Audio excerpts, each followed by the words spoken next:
It was pouring outside, a relentless, drumming rain that blurred the city lights and drowned out every sound, except for the hollow echo of water hitting pavement. I was standing on the rooftop parking lot, watching from a distance that felt as if it stretched for miles, though I was only a few yards away. She didn't see me. She couldn't, not with her back to me, laughing at some joke told by the man beside her. That laugh, carefree and low, had once belonged to me, but now it danced between them, mingling with the fog that rolled across the rooftop, disappearing into the night. I hadn't meant to see them. I'd left work late, trudging through the rain, too tired even to care that I'd forgotten my umbrella. I was soaked through by the time I reached the parking garage, but as I stepped out from the elevator, there they were. Her asterisk, she asterisk was with asterisk him asterisk, standing under a dim flickering light, looking like a scene out of a movie that I would never have wanted to watch. My heart pounded, blood rushing so loud in my ears that I could barely hear her laughter. She reached out, playfully smacking his arm, and then she lingered. I could see her fingers pause just a moment too long against his sleeve, and he responded, leaning slightly toward her. My stomach twisted as he tucked a strand of her hair behind her ear, his hand staying at her cheek just a little longer than any casual gesture would allow. I could only stare, paralyzed, as he leaned in closer. Their laughter dying down, replaced by a hushed intimacy that seemed too much to bear. She tilted her head ever so slightly, meeting him halfway. And that's when their lips met. Soft, as if this were just the beginning of something. I felt like I was intruding on a private moment. Yet it was my life, my asterisk wife asterisk, that they had stolen into. I backed away into the shadows, my footsteps silent on the wet concrete. My mind raced, each thought tangling into the next, impossible to separate. How had we even gotten here? A year ago she'd been my everything, my partner in every sense. But as I walked away, I could feel an emptiness where our connection used to be. A hollow ache that grew with every step. It had all been so subtle, the changes. The night she worked late, the sudden flurry of texts that she'd brush off with a shrug, or the way she'd grown distant, talking in half sentences that left me feeling like an outsider in my own life. I made it back to my car, slumping into the driver's seat, staring blankly at the rain, breaking down the windshield. She hadn't seen me, hadn't noticed a thing. For a moment, I imagined confronting her, stepping out into the light, shouting her name, and demanding an answer. But the anger in my chest was dulled by the overwhelming confusion and grief that weighed down on me, pressing me into the seat. I couldn't confront her, not yet. I couldn't look her in the eye, knowing what I'd seen. Not until I understood what it meant. For us, for everything we'd built. I started the car and pulled out of the parking lot, merging onto the nearly empty road, the wipers struggling to keep up with the downpour. I drove without direction, passing familiar streets and neon-lit storefronts that blurred in my peripheral vision. My hands gripped the steering wheel, fingers clenched so tight my knuckles turned white. Each stoplight brought a new wave of nausea, a new replay of that moment on the rooftop, the closeness, the warmth, the betrayal that wasn't even mine to claim, but that shattered something inside me all the same. By the time I reached home, I was drenched in more than just rain. I sat in the driveway, watching the lights flicker behind the curtains, knowing she'd be inside, likely already changed into comfortable clothes, wrapped in the comfort of a place that still felt like home, at least to her. For me, everything looked foreign. The rooms I once cherished now feeling like a set, a prop in a scene that no longer belonged to me. I took a deep breath, finally stepping out of the car and letting myself into the house.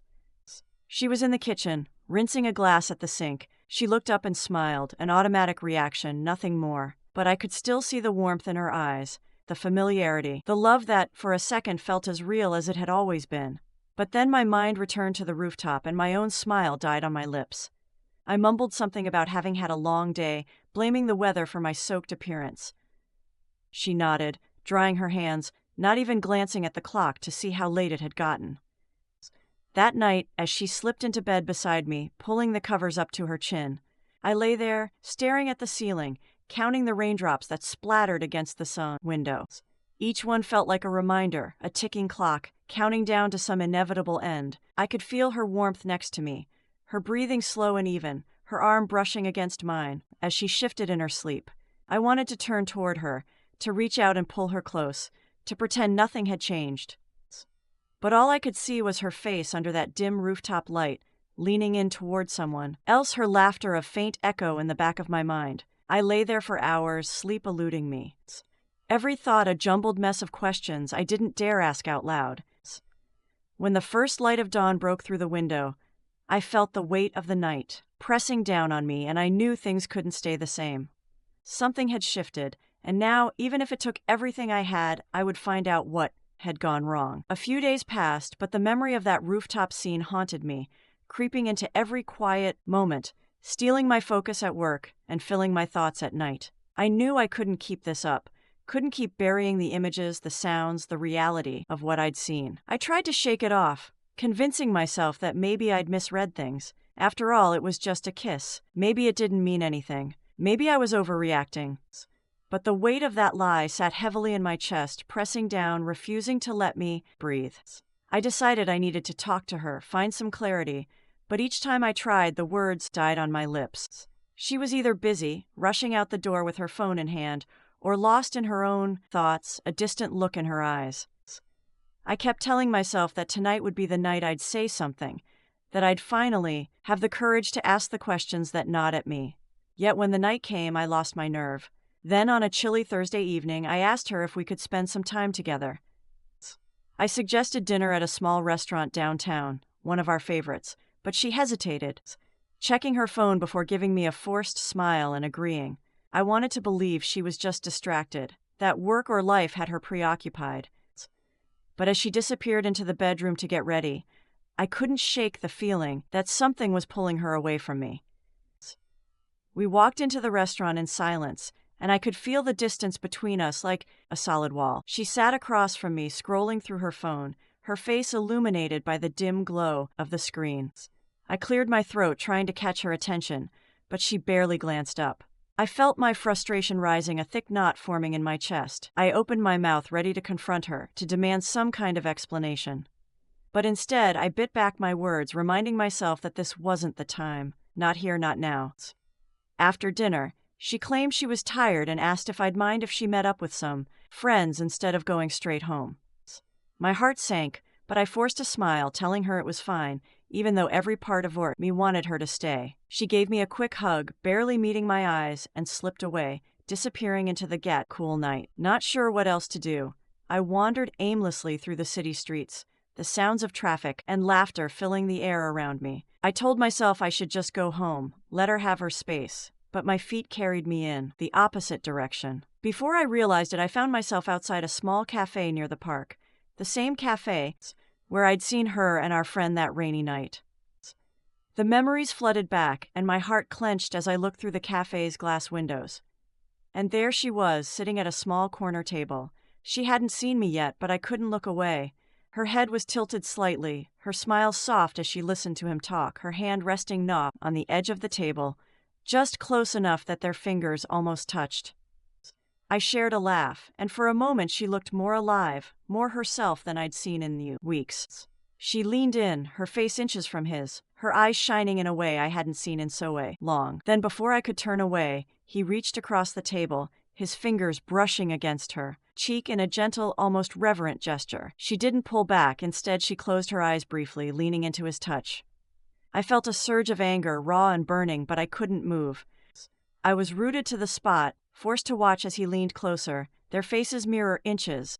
And then, in a moment that felt like it lasted a lifetime, their lips met. This kiss was different from the one I'd seen before, slower, softer, carrying a weight that spoke of something more than just impulse. It was a kiss that felt like a secret, something they'd shared 1,000 times before. Something I had no part in. A sharp pain sliced through me and I stumbled back, heart pounding as I turned and hurried away. I walked blindly, the city lights blurring around me, a cold wind cutting through my jacket as I tried to process what I'd just seen. There was no denying it now, no pretending it was a misunderstanding or some fleeting moment of weakness.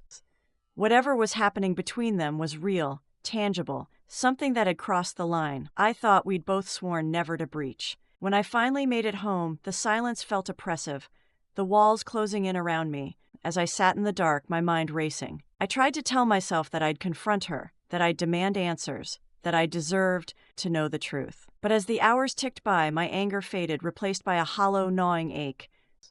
She hadn't come home yet, and I wasn't sure I wanted to be here when she did. The house was quiet, empty, and for the first time I realized it no longer felt like home. The next day, I woke with a sense of determination.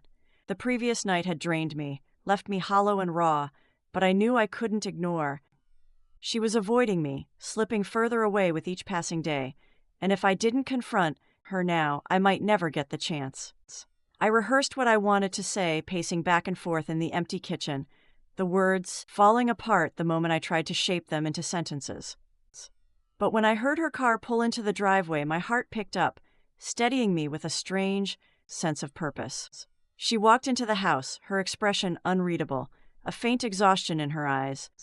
I noticed how she moved quietly, almost as if she was trying not to disturb the air between us. I took a deep breath, trying to keep my voice steady. "Can we talk?" I asked, gesturing to the living room. She looked at me for a moment, her face giving nothing away, then nodded and followed me. The silence that stretched between us was thick, stifling, and I felt my throat tighten as I tried to gather the courage to speak. "I know something's been going on." My voice softer than I intended. She didn't react, just looked down at her hands, her fingers fidgeting slightly.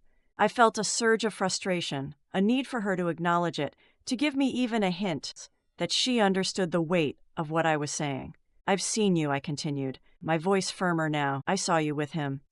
Her eyes flickered up at me then, a glint of surprise, but she quickly composed herself, masking whatever emotions might have been there. "I don't know what you mean," she replied, her tone calm, almost too calm. It was like talking to a stranger, someone who had mastered the art of hiding behind words, and it made my heart ache in a way I couldn't describe. "Nothing is going on," she added, her voice so steady, so convincing that for a brief, painful moment I almost wanted to believe her, but the memory of their kiss was too vivid, too real to ignore. "Please," I said, a hint of desperation creeping into my voice, "just be honest with me. I saw the way you looked at him." She went silent, her gaze dropping again, and I could see the tension in her shoulders, the way she tried to keep herself composed. There was a long pause, and in that silence I felt the fragile remnants of trust between us begin to shatter. Finally, she took a shaky breath, as if steeling herself. "All right," she whispered almost too softly. "Maybe you're right. Maybe something did happen." My heart sank, a dull ache spreading through my chest. I waited, not daring to move, not daring to breathe, afraid that if I did, this moment would slip away and I'd be left with nothing but unanswered questions. "It wasn't supposed to be anything," she continued, her voice barely above a whisper. "It just happened." Her words felt like shards of glass, each one slicing deeper, and I struggled to keep my emotions in check.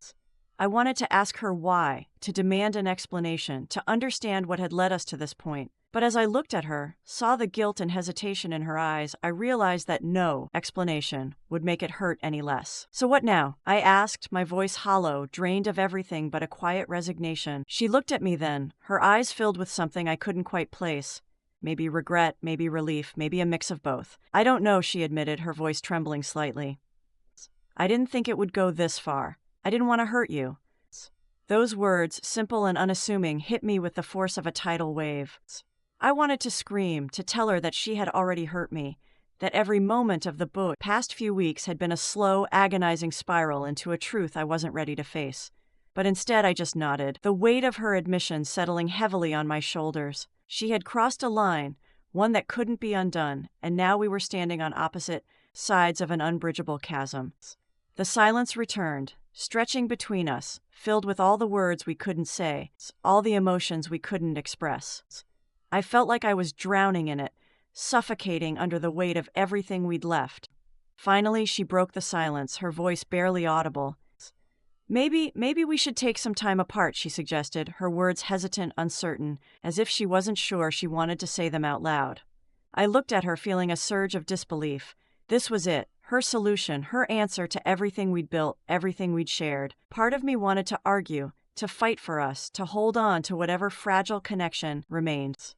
But another part, a quieter, more tired part, understood that this was what she truly wanted.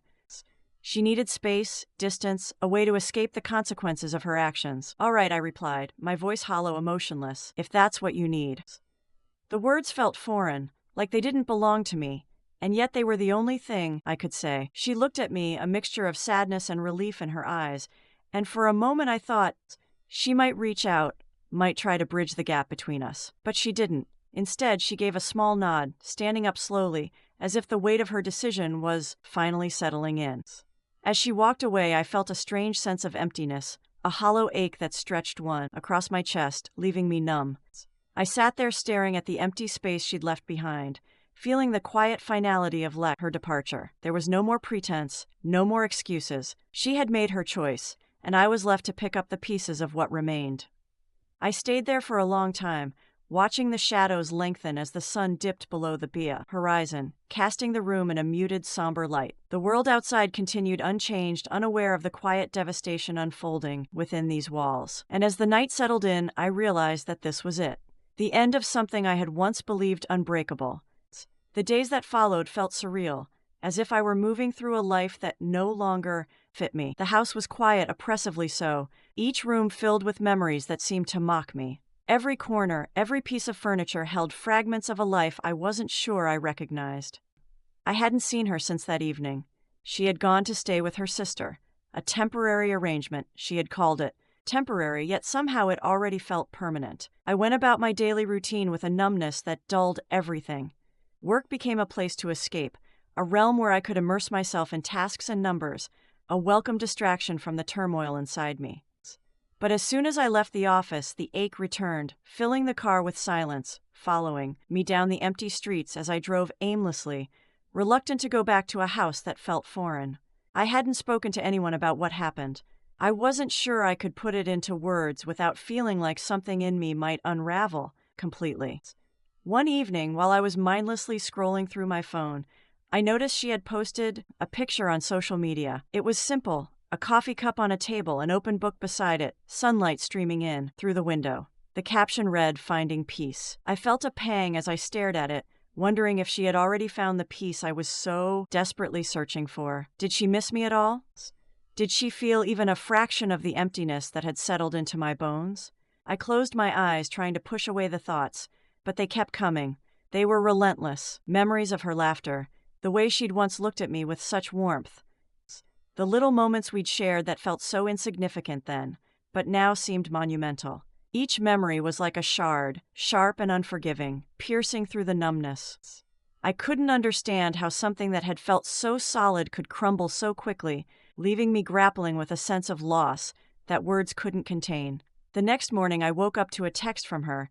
It was short, just a few lines asking if she could come by to pick up some things. I stared at the screen, my heart pounding as I read her message over and over.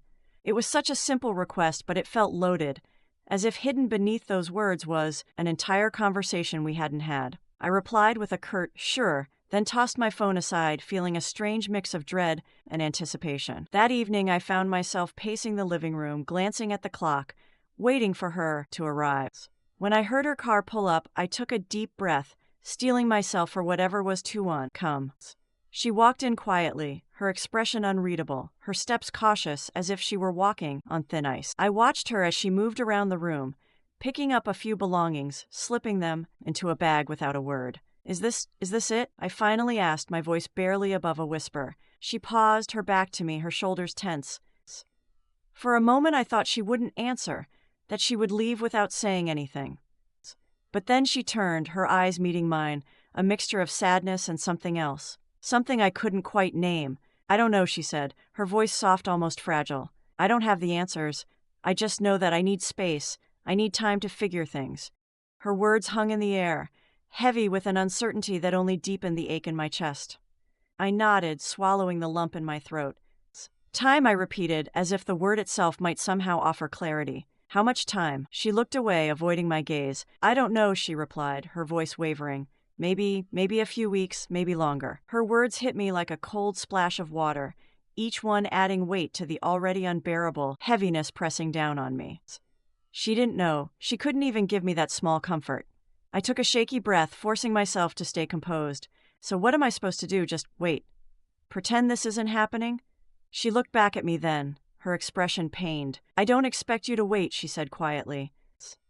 "I don't know what to expect. I just need to figure out who I am, who we are." The words felt hollow, an echo of every cliché I'd ever heard. And yet, coming from her, they somehow felt real, cutting through me in a way I hadn't I looked at her, trying to find some trace of the person I had once known, the person I had built a life with. But all I saw was a stranger, someone I barely recognized. But another word, she turned and walked toward the door, pausing only briefly as she looked back. "Take care of yourself," she murmured, her voice barely audible. Then she was gone, leaving the room filled with a silence that seemed to stretch on forever.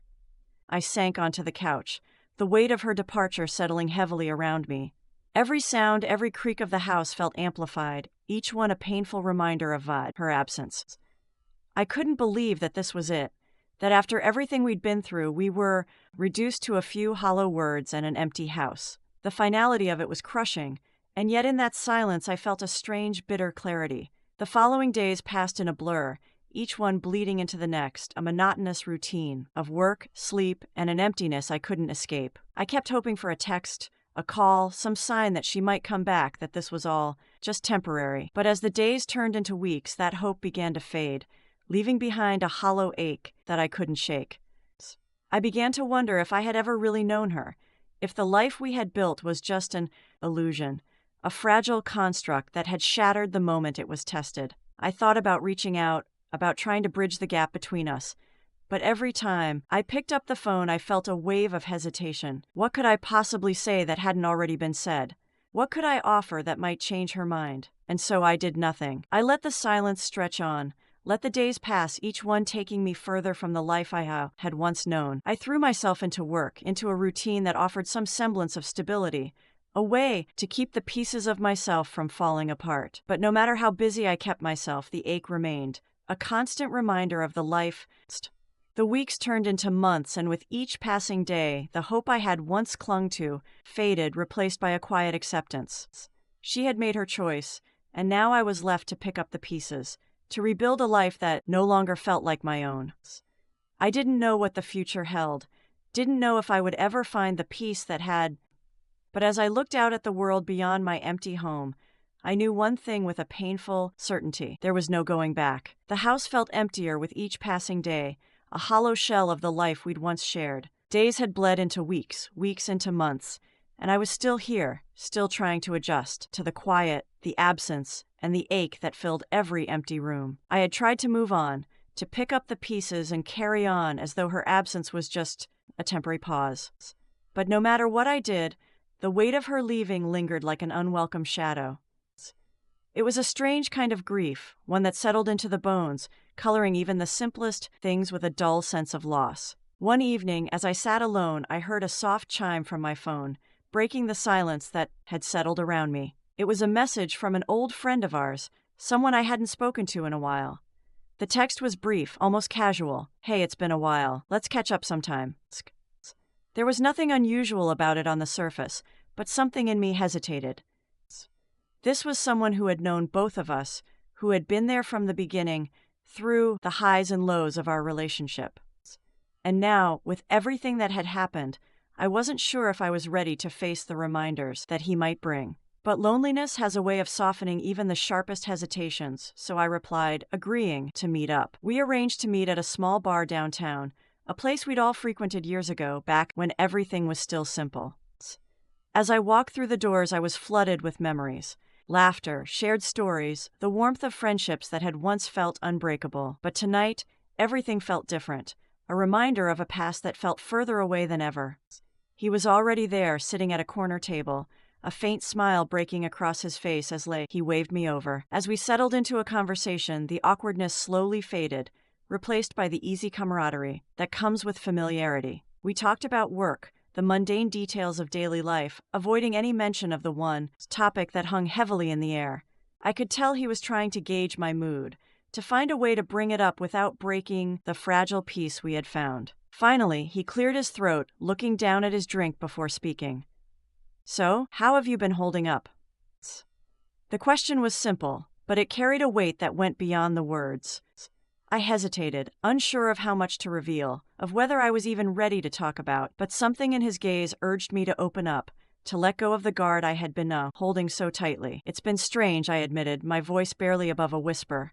"I thought I knew her, thought I knew us, but now, looking back, it feels like I was seeing only what I wanted to see." The words came out slowly, haltingly, as if I were piecing together fragments of a truth. I hadn't fully acknowledged. He nodded, his expression thoughtful. It's tough. I mean, from the outside, everything looked perfect. He paused, searching for the right words. But I guess we never really know what's going on inside someone else's life, do we? The conversation drifted, touching on memories and shared experiences, each one tinged with a sense of loss. As we talked, I felt a strange sense of clarity, a realization that maybe, just maybe, I wasn't as alone as I had thought.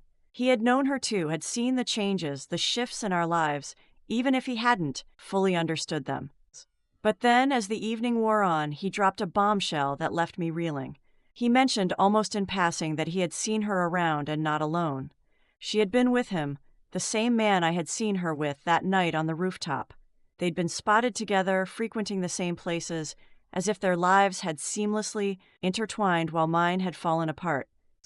I felt my stomach twist, a familiar wave of anger and betrayal rising within me. I had suspected, of course, I wasn't blind to the signs, but hearing it confirmed, knowing that she was moving on, living a life without me, was something I hadn't been prepared for. I tried to keep my expression neutral, to act as though his words hadn't cut as deeply as they had, but I could feel my hands clenching under the table, my body tense with barely restrained breath. He seemed to notice, his face softening as he looked at me. I'm sorry, man. I didn't mean to bring it up like that.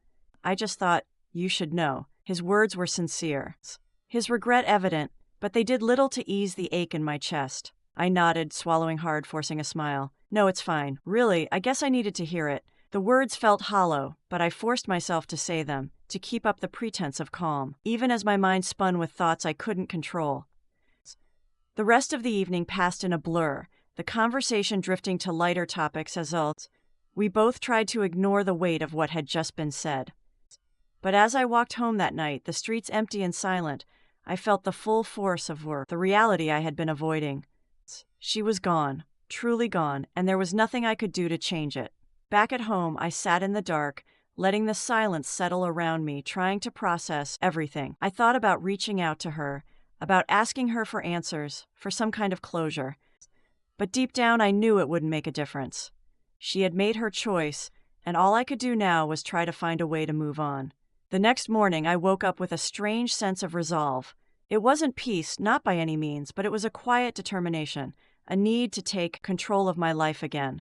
I decided to start small, making changes to the house, rearranging furniture, packing away things that reminded me of her. It was a slow, painful process, but with each step I felt a little lighter, a little closer to finding myself again. As the days turned into weeks, I began to carve out a new routine, one that didn't revolve around her. I reconnected with old friends, picked up hobbies I had long abandoned, filled my time with things that brought me a sense of purpose, however small. It wasn't easy, and there were days when the ache returned, a dull reminder of the life. But slowly I began to heal, to find a semblance of normalcy in the life I was rebuilding. One evening, as I sat alone looking out at the city lights, I felt a strange sense of peace. It was fleeting, fragile, but it was there, a reminder that life would go on, that I could still find happiness, even in the wake of everything I had been through. And for the first time I felt a glimmer of hope, a quiet belief that maybe, just maybe, I would be okay. Months passed and life began to settle into a new rhythm, one that no longer revolved around the pieces of a shattered marriage. I'd grown accustomed to the quiet, learned to fill the silence with books, music, the faint hum of city life drifting in through open windows. There was a kind of peace in it, though it was a lonely peace, one I hadn't expected to embrace but found myself clinging to. Then one night, as I was sorting through a box of old things I'd nearly forgotten about, my phone buzzed on the table. I glanced at it, expecting a message from a friend, maybe a reminder of some forgotten appointment, but the name on the screen froze me in place. It was her. My hands were unsteady as I picked up the phone. Her message was short, simple, almost cold. Can we meet? I stared at it for what felt like an eternity, questions swirling in my mind. After all this time, after the distance, the silence, why reach out? Part of me wanted to ignore it, to leave her message unread like a chapter I'd closed. But against my better judgment, I found myself replying, setting a time and place as if in a trance. We met at a small cafe on the edge of town, one we'd once loved. She was already there, sitting by the window, her expression unreadable. I sat across from her, the weight of everything unspoken filling the space between us. She looked at me, opened her mouth to speak, then hesitated. Finally, she spoke, her voice a whisper. I'm not sure I made the right choice. The words hit me harder than I'd expected, piercing through the quiet defenses I'd built. I didn't know what to say, didn't know if there was anything left to say. She looked away, her eyes misting slightly, as if realizing the impact of her own confession. And then as I searched for words, she reached out, her hand trembling, stopping just short of touching mine. Her eyes met mine, filled with a sadness I'd never seen before. And in that moment, I felt the weight of everything we'd lost, and everything we might have been. But before I could respond, she whispered, barely audible, I shouldn't have come. She pulled back, stood up, and walked out, leaving me alone in the dim light of the cafe, surrounded by questions I knew might never have answers.